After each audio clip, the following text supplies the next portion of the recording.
오늘의 큐티 말씀은 디모데후서 4장 1절부터 8절입니다. 제목 바울의 유언과 같은 명령. 먼저 앞뒤 문맥을 살펴보겠습니다.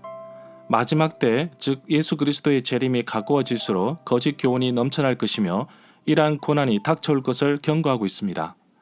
바울은 이러한 거짓 교사들의 교훈에 대처할 두 가지 방법을 디모데에게 제시합니다.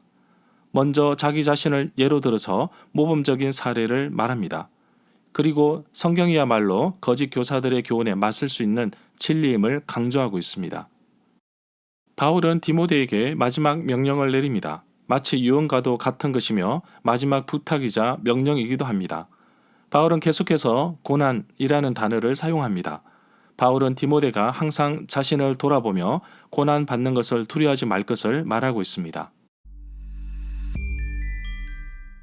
문단을 나눠보겠습니다. 1절부터 5절은 마지막 명령, 6절부터 8절은 나를 위한 영광의 면류관. 1절에 보면 바울은 디모데에게 엄하게 명령하는데 예수 그리스도께서는 산 사람과 죽은 사람을 심판하시는 분이시며 예수 그리스도는 이 땅에 다시 오셔서 그의 나라를 세우실 것이라고 하였습니다. 2절에 보면 언제 어디서나 항상 하나님의 말씀을 전해야 합니다. 그래서 전도 훈련도 받고 기도하며 잃어버린 영혼을 찾아 나갑니다. 오늘도 전도 현장에서 수고하시는 손길을 통해 잃어버린 주의 백성들이 하나님의 품으로 돌아오기를 간절히 기다립니다. 책망하고 경계하고 권면하라. 특별히 디모데전서 5장 20절에 보면 범죄한 사람들을 모든 사람 앞에서 꾸짖어 나머지 사람들로 두려워하게 하라고 말합니다. 3절에 보면 사람들은 참된 진리를 듣지 않으려 합니다. 길거리에서든지 공원에서든지 심지어 아는 이웃에게도 찾아가서 복음을 전해도 사람들은 좀처럼 마음의 문을 열지 않습니다. 바울은 디모데에게 말세, 즉 마지막 때가 되면 고통하는 때가 이를 것이라고 하였습니다. 적지 않은 고난이 닥쳐올 것입니다. 바울은 디모데에게 자신을 본보기로 고난을 이겨내라고 합니다. 복음을 전하지만 수고한 만큼 열매가 맺히지 못하는 경우가 많습니다. 그렇다고 해서 낙심해서도 안 되고 전도가 잘 되었다고 해서 기뻐할 필요도 없습니다. 모든 결과는 하나님께 맡기는 것이고 우리가 할 일은 열심히 복음을 잘 전하는 것입니다. 4절에 보면 바울은 디모데전서 6장 20절에서 디모데에게 강력하게 경고합니다. 디모데야, 망령되고 헛된 말과 거짓된 지식의 반론을 피함으로 내게 부탁한 것을 지키라. 마지막 때가 되면 사람들이 복음을 거부합니다. 인본주의를 앞세우며 자신들의 주장과 권리들을 내세웁니다. 진리를 따르기보다는 귀에 듣기 좋은 소리를 찾아 살아가는 것을 볼 수 있습니다. 5절에 보면 바울은 디모데에게 모든 일에 신중하고 정신을 차릴 것을 말하고 있습니다. 베드로는 이러한 모습을 마음의 허리를 동이고 근신하라는 표현을 베드로전서 1장 13절에서 말하고 있습니다. 바울은 복음을 전하면서 부끄러워하지 말고 오직 하나님의 능력을 따라 복음과 함께 고난을 받으라고 하였습니다.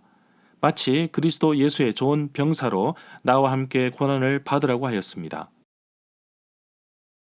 6절에 보면 전제와 같이 부어드리는 제물이 되었다고 말합니다. 전제는 포도주를 부어드리는 제사입니다. 바울은 빌립보 교회 성도들의 믿음을 희생 제사에 비유하기도 했습니다. 빌립보서 2장 17절에 보면 만일 너희 믿음의 제물과 섬김 위에 내가 나를 전제로 드릴지라도 나는 기뻐하고 너희 무리와 함께 기뻐하리니 라고 말합니다. 빌립보 교회 성도들의 희생적인 봉사가 하나님을 기쁘시게 하고 또 기쁘시게 받는 제사가 되는데 조금만 도움이 된다면 자신의 삶도 드리고자 하는 마음의 표현을 담고 있습니다. 7절에 보면 바울은 자신이 선한 싸움을 싸웠고 달려갈 길도 끝냈으며 믿음도 지켰다고 말합니다. 바울은 디모데전서 6장 12절에서 믿음의 선한 싸움을 싸우라고 말하고 있습니다. 바울은 사도행전 20장 24절에서 내가 달려갈 길과 주 예수께 받은 사명, 곧 하나님의 은혜의 복음을 증언하는 일을 마치려 하면은 나의 생명조차 조금도 귀한 것으로 여기지 아니하노라 라고 하였습니다. 8절에 보면 바울은 자기 자신을 위하여 의의 면류관이 예비되어 있는데 그 면류관은 의로우신 재판장이신 주님께서 그날에 그것을 바울에게 주실 것이며 자기 자신에게만이 아니라 주님의 나타나심을 사모하는 모든 사람들에게도 주실 것이라고 합니다. 하나님은 의로우신 재판장이십니다. 고난을 받겠지만 부끄러워하지 아니하고 바울이 부탁한 것을 그날까지 지키길 바라고 있습니다. 그날은 예수 그리스도께서 다시 오실 재림의 때를 말한다고 봅니다. 절마다 상세한 설명과 구절 해석, 핵심 내용과 중심 줄거리는 네이버 블로그에 올려져 있습니다. 내게 주시는 교훈입니다. 정말 이 땅에서 내 호흡이 닿는 순간까지 나는 무엇을 향해 달렸습니까? 예수 그리스도는 반드시 이 땅에 다시 오십니다. 이 땅에 오셔서 심판하실 것입니다. 그 심판대에서 나는 예수님께 이 땅에서 뭐 하다 왔는지 말할 수 있겠습니까? 정말 영혼을 구원하고 사람을 살리는 이 일에 여러분들을 초대합니다. 함께 삶을 나누고 함께 기도하며 승리합시다. 세상에서는 경쟁 관계 속에서 남을 누르고 밟아야 그 열매를 먹습니다. 땀 흘려 수고해도 그만큼의 보상이나 열매가 없습니다. 바울도 그렇게 생각합니다. 자신의 수고를 외면하고 감옥에 가두기까지 했는데 하지만 최선으로 맡은 사역을 잘 감당했을 때 의의 면류관이 예비되어 있음을 기억하고 남이 나를 인정해주지 않더라도 예수님께 인정받는 하나님의 자녀로 일꾼으로 살아가는 하루가 되기를 간절히 소망합니다.